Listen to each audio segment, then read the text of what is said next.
يا صباح الرعب. الساعة 6 درجة الحرارة في الظل 25 وده كويس للزواحف، واحتمال يبقى جو هايل لكسل في السرير أو النوم. اصحى يا شلبي. سهران بلا هدف وجي قدامك الفيديو ده فانت ممكن تموت. تعال اقولك ليه لازم تنام دلوقتي حالا. انا ايمان شاهين وده اخر مترو. الحقونا. انا بخبز عيش رقاق وانا في طنطا، شكل ما انتم شايفين كده بخبز عيش رقاق.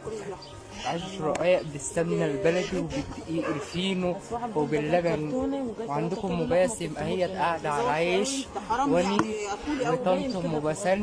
اول ما بتفتح عينك الصبح يشتغل في دماغك عداد التسجيل، مخك بيسجل ويخزن كل لقطه عينك بتشوفها وكل موقف وكل كلمه. فانت في اخر اليوم بتكون مخزن في نافوخك كم معلومات ومشاهد ومواقف ملهاش حصر، فمن حق دماغك تقولك بس كفايه كده يا معلم.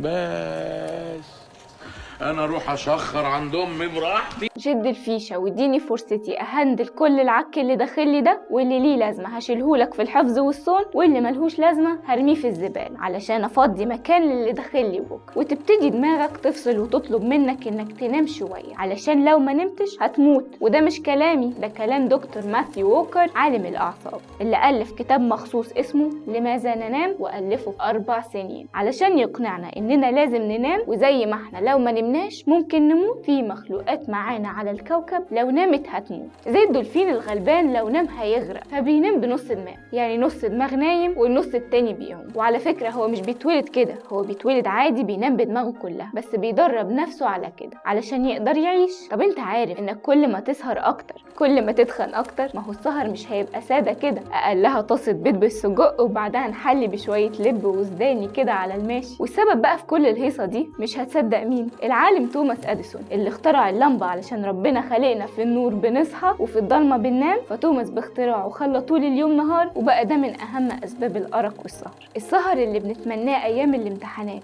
لما بتقرر تطبق علشان تحشر كل المعلومات في دماغك قبل الامتحان بكام ساعة ومتخيل ان انت كده في الامان، احب اقولك انت كده في البطيخ. لان الدماغ عشان تستقبل معلومات وتخزنها لازم تمر بمرحلة الهندلة اللي هي النوم. فبما انك ما نمتش ما بين المذاكرة والامتحان فدماغك كده ما عملش سيف يا معلم، وطبقنا على الفاضي وهتروح الامتحان ابيض. المهم ان في كل الحالات لازم تنام. ما تنام يا سيدي، وقبل ما تنام ما تنساش تبعد عنك الموبايل واي مصدر نور. واقفل الموبايل دلوقتي واقعد لك رباعية كده تتأمل في سقف الأوضة وافتكر موقف زعلك في 3 ابتدائي ونام. واستنونا دايما في آخر مترو.